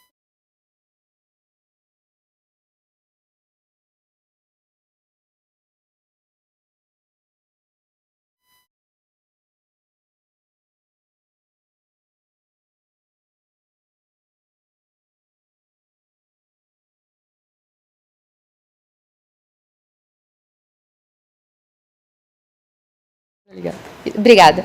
Eu acho que ficou muito bem claro o que a defesa tem para dizer. Vamos começar. A doutora Ana Cláudia, que veio aqui agora há pouco dizer um discurso lindíssimo, apesar de brilhante, não é verdadeiro. Ela disse muito sobre justiça, sobre o MP, o Ministério Público fazer justiça, e realmente, fazer justiça chamando toda hora o acusado de condenado, ainda não teve uma sentença. Os senhores ainda não decidiram nada. Então, como que ele pode ser condenado? Ela disse muito sobre a Constituição, sobre o fato da Constituição nos dar o direito à vida, realmente. Eu acho que não tá ficando ligado. Ele desliga toda hora. Mas eu vou tentar falar mais alto. Certo. Ela disse muito sobre a Constituição nos dar o direito da vida, e realmente é fato, mas em momento nenhum ela disse sobre a nossa presunção de inocência. Aqui ainda não teve uma sentença. Então, como é que o senhor Leonardo é condenado? Assim como ela chamou todas as vezes.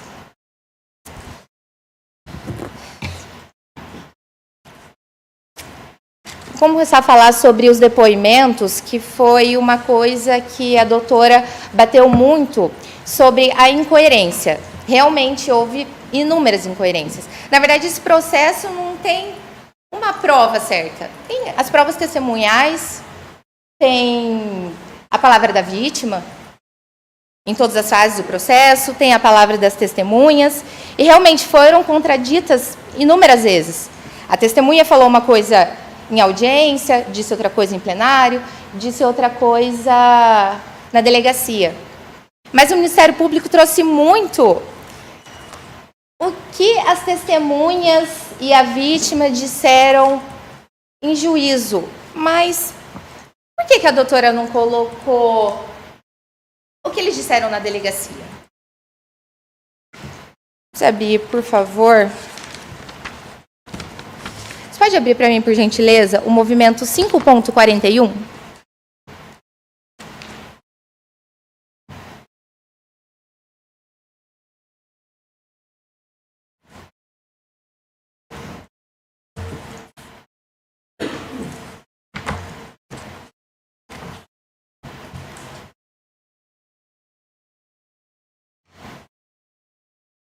Obrigada. Senhores, esse é o depoimento do Ailton, que é a nossa principal testemunha, porque foi ele quem chegou primeiro no local, foi ele que viu o primo primeiro, isso dito aqui pela mulher dele, dito por ele também. Ele disse que ele estava na casa, o que aconteceu, ele foi chamado por um conhecido, o qual disse que havia encontrado a pessoa de Fernando, seu primo, caído próximo à casa de velar, onde ocorre as feiras ao domingo. Que este rapaz ainda disse que alguém havia batido no Fernando, pois este estava caído e sangrando. Então, ele disse, ele não sabia, que foi até o local indicado e ao chegar viu que realmente seu primo estava machucado. E como estava a pé, pediu para um carro que passava na hora ajudar a levar o Fernando do hospital, que não sabe dizer quem é o condutor do veículo. A primeira incoerência dele está aqui. Na audiência de instrução, ele disse que era um conhecido. Aqui, perante os senhores, ele disse que era um conhecido. Então, como é que na delegacia, o que foi um depoimento que ele deu antes da audiência de instrução, porque realmente 2015, faz um pouco de tempo, né? Isso aqui foi logo após o ocorrido. Como que na delegacia ele fala que ele não conhece e depois ele fala que conhece que ele fala que conhece? Então essa é a primeira incoerência da testemunha. Que Jéssica, sua esposa, foi ao local onde Fernando estava, que não o acompanhou ao hospital, que nem o depoente, nem Jéssica viram quem agrediu Fernando, que não sabe dizer quem agrediu Fernando e também não ouviu comentários de quem poderia ser o agressor. Então, na delegacia, o Ailton disse que não ouviu, não sabe. Depois ele disse que foi o Boquinha, que ele viu o Boquinha segurar uma pedra, mas que ele não viu tacando. Em momento nenhum ele disse que ele arremessou a pedra. Tanto que a hora que a doutora promotora passou para vocês o depoimento na íntegra dele, na parte da defesa, eu perguntei para ele, por que ele mudou? Ele não soube dizer. Por que ele mudou os fatos? Por que na delegacia ele disse uma coisa e ele estava dizendo outra? Ele não soube dizer. Eu perguntei também se ele tinha visto o Leonardo tacar a pedra. Ele disse que não. Que quando o Leonardo viu, ele correu.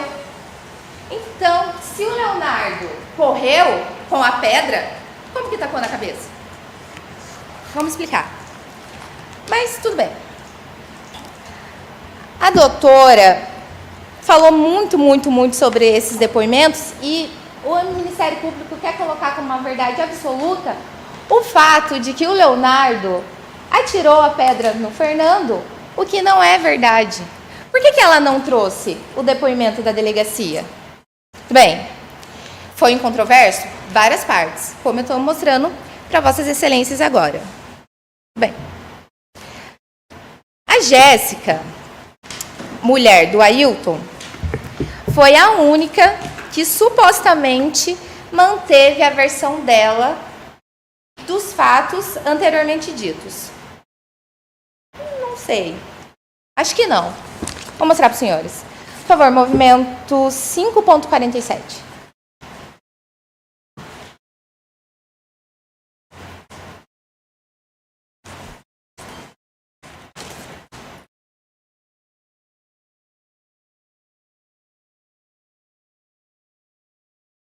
Pode passar, por gentileza? Isso, aí, muito obrigada. Bom, ali em cima ela disse que a pessoa de nome Joel, que também não está arrolado no processo, sendo uma da testemunha que chegou primeiro vendo o Fernando caído, não sabemos o porquê, chegou dizendo que Xuxinha, Fernando, estava machucado e caído na rua. Que eles foram até o local e que depois eles viram o Fernando ensanguentado. Eu perguntei para ela quem tinha chegado primeiro. Ela disse que foi o marido. Então, ela chegou após o senhor Ailton. Tudo bem. Que chamaram o SAMU, como estavam demorando, pararam o carro, que ajudou a colocar Fernando dentro do carro, que Ailton foi quem acompanhou ao hospital. Que ouviu comentários de que os agressores seriam as pessoas conhecidas como Boquinha e Negão, que não viu o Fernando ser agredido. Se ela não viu o Fernando ser agredido, como ela foi em juízo dizer que ela viu o Boquinha acertar uma pedra na cabeça do Fernando? Aqui, em plenário, ela disse que ela viu, mas a casa ficava numa certa distância. Se o marido chegou primeiro e não viu, como que ela, que chegou depois, viu? No lugar onde já era um tanto considerado da noite, meia-noite e meia, uma rua que não é muito movimentada, uma rua que não tem muita iluminação, eu acho muito difícil. Até porque tinha outras pessoas, Leonardo não estava sozinho. Tinha outras pessoas com ele. Muito bem. Que não viu o Fernando ser agredido, que não pode afirmar serem eles os agressores. Que Joel possui problemas mentais e provavelmente não pode prestar o depoimento. Tudo bem? Nada mais disso foi perguntado.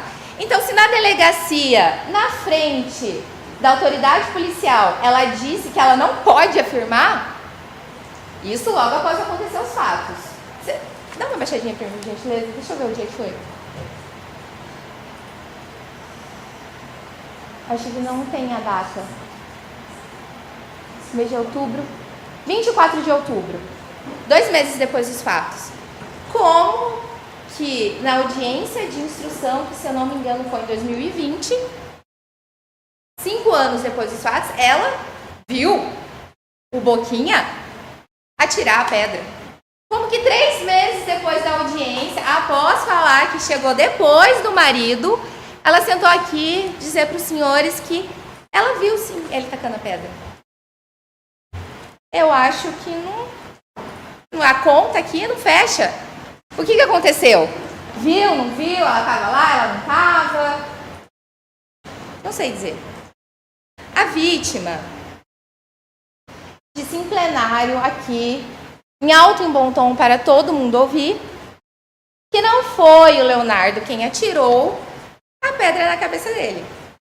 Esse depoimento da vítima está relacionado a outras provas no processo, que são os depoimentos que são todos contraditórios. Não tem como a gente saber quem está dizendo a verdade disso.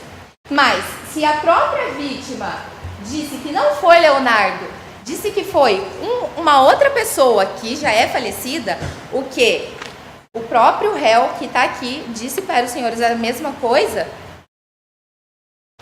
por que que ele ia mentir? Medo?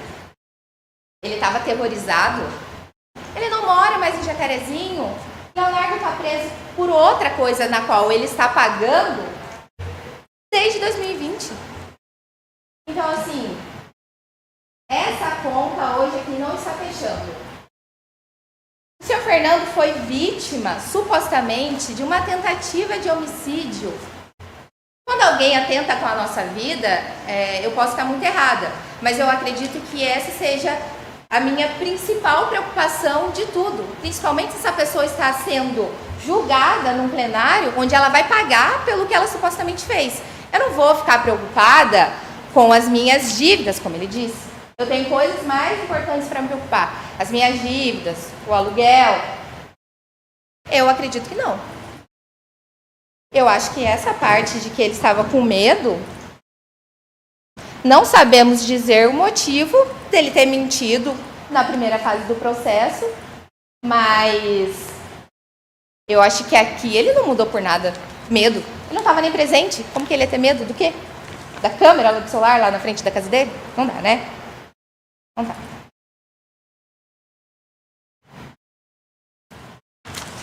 Deixa eu ver o que mais que eu tenho para dizer para os senhores.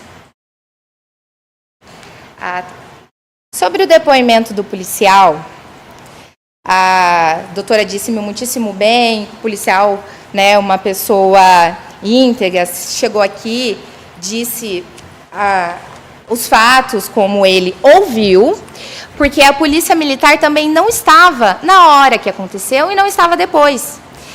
Eles chegaram lá após o que aconteceu. Tanto o Luiz Carlos, que depois, quanto o policial Marcelo Cazon. Eles chegaram depois. O Fernando não estava mais nem lá, ele já tinha sido socorrido. Ele não estava lá. É claro que o policial se lembra de todos os fatos, ele estava com o boletim de ocorrência aqui, lendo. Eu acho que com certeza deve ser difícil, porque são muitas ocorrências, a pessoa realmente não lembra. Mas, mesmo assim, ele disse o que ele ouviu a mãe dizer. E a gente ouviu a mãe do Fernando aqui hoje. E ela nos disse que ela chegou depois também, ela não viu os fatos.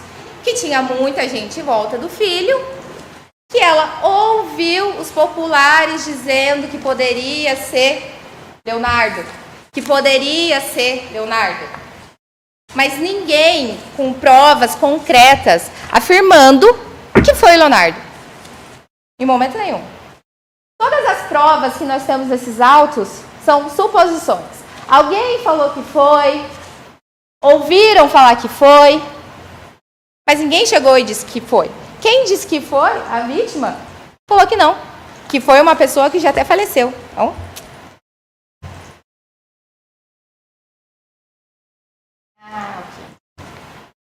Então, eu acho que a prova da autoria desse crime está muito difícil da gente chegar num consenso de que realmente foi ele que cometeu. Será que foi? A vítima disse isso aqui, que a doutora disse novamente que ele estava aterrorizado, mas deixa eu... é esse aqui. Na portaria com o senhor delegado de polícia, desculpa, a senhora delegada de polícia, o senhor Fernando, que é a vítima, disse que as agressões foram socos, pedradas, pontapés. Que foi na cabeça, que ele desmaiou, que foi para Santa Casa. Antes disso, ele disse que tinha outras 3 pessoas com ele. Tinha outras 3 pessoas com ele e ele só reconheceu Leonardo? Se ele estava num bar bebendo com essas outras pessoas, a discussão começou com o cara que já é falecido, que ele não sabe dizer quem é, e ele estava bebendo com outras pessoas, ele só reconheceu o Leonardo. Por que ele não reconheceu os outros?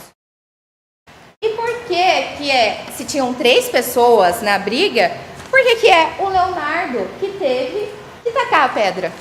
Por que não poderia ser o negão, como a Jéssica disse que também estava lá, que não sabemos quem é? O Ministério Público quer muito que o Leonardo saia condenado daqui hoje, mas isso seria uma injustiça. Isso, sim, não seria fazer justiça. Como que nós vamos condenar uma pessoa que a gente não tem certeza do que fez? Os senhores sairiam daqui com a consciência tranquila, sabendo que tem uma pessoa que está presa por um motivo que ela não cometeu? Eu não. O Ministério Público não consegue dormir enquanto não faz justiça, enquanto não condena uma pessoa que seria condenado. Tudo bem, eu acho ótimo, eu acho que está certo. Mas nós não temos provas da autoria dele. Agora, sobre a materialidade do fato, a doutora explicou para as vossas excelências sobre prontuário médico. Tudo bem. Mas é o seguinte, ela falou tanto sobre lei, sobre a Constituição e tudo mais, mas a materialidade do fato ficou comprovada pelo prontuário médico. Quando o nosso Código de Processo Penal diz expressamente, no artigo 158, que quando a infração deixa vestígios, tem que ser feito o exame de corpo e delito, que é um exame feito no ML. Esse exame não estava nos autos. Então, como que nós poderemos falar de uma tentativa de homicídio se nós não sabemos a gravidade das lesões? Cadê o exame? Traumatismo craniano, o prontuário, tal. Mas cadê o exame do ML? Ela não mostrou. Porque não tem. Porque não foi feito.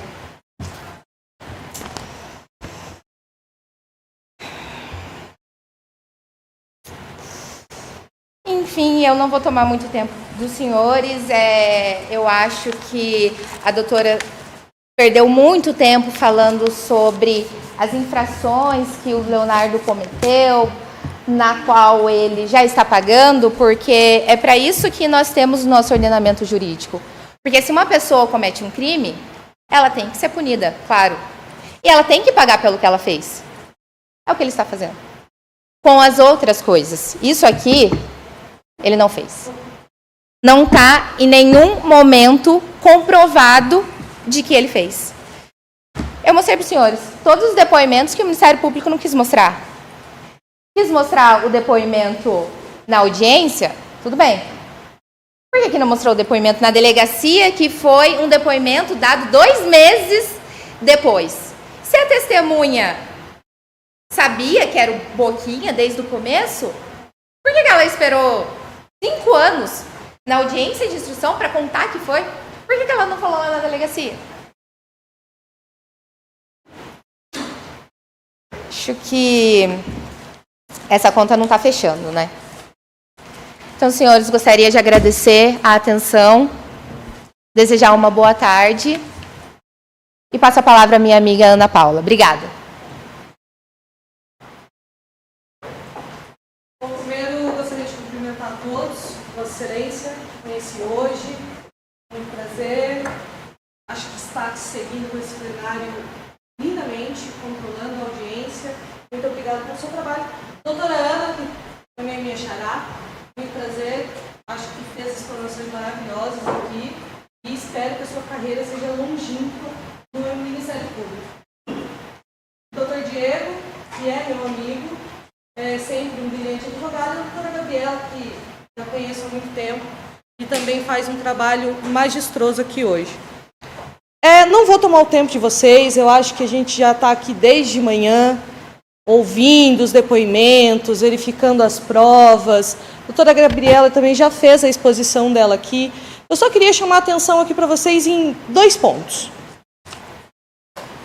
No direito nós temos, e eu não gosto de ficar falando latim, um instituto chamado indúbio pro réu. Quando existe alguma dúvida, você tem que decidir a favor do réu. Por quê? Para a gente não correr o risco de prender um inocente. Hoje, e lógico, a doutora promotora estabeleceu que realmente houveram contradições nos depoimentos.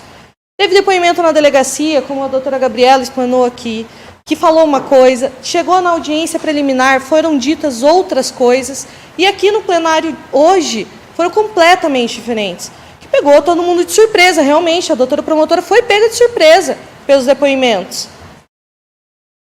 Não dá para ter certeza do que aconteceu lá. Ninguém viu, ou diz que viu, diz que ouviu o que aconteceu, que nem o caso do policial militar. Tudo isso não é prova da autoria, como o Ministério Público gosta de bater. Por que só vale o depoimento quando é para indicar que quem cometeu o crime foi o réu? Por que o depoimento não está valendo? Para dizer da inocência dele. É só para condenar que está valendo o depoimento deles. Na dúvida, a gente decide pelo réu.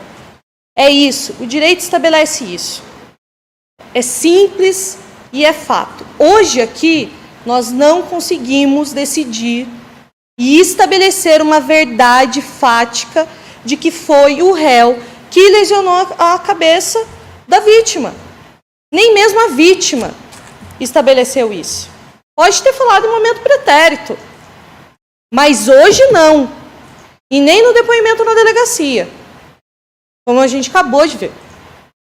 Isso tudo nos leva a crer que hoje a justiça aqui, como foi tanto dito, a justiça hoje a ser feita é a absolvição. É com a absolvição do réu que a justiça hoje aqui vai ser feita. Gostaria só de falar um segundo ponto brevíssimo. Nós da defesa trabalhamos muito para esse júri acontecer, ao contrário do que foi dito pelo Ministério Público. Realmente, teve uma constituição de um outro patrono, um outro advogado no processo. Ele ficou doente. O advogado também adoece. Acontece.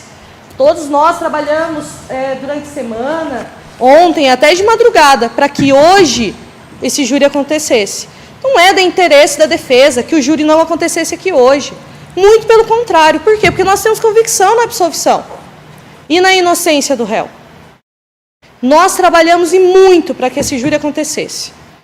Então, eu só gostaria que vocês pensassem e analisassem, conforme tudo que foi dito, que nós simplesmente não podemos chegar a um consenso do que aconteceu na noite dos fatos. E que, por isso, a absolvição do réu é a medida a se impor. Muito obrigada. Obrigada, excelência.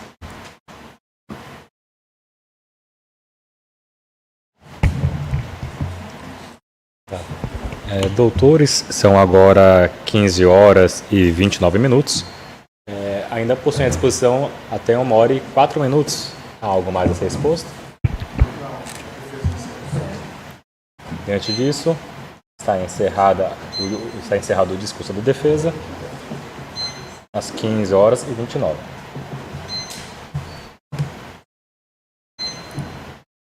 Consulto a doutora promotora de justiça se quer fazer uso da palavra para a faculdade da réplica. Excelência, o Ministério Público volta à réplica. Estão os senhores jurados explicando a dinâmica. Havia esse momento inicial, mas é possível, como a doutora se manifestou agora, ela realizar a réplica. A réplica pode durar até 1 hora.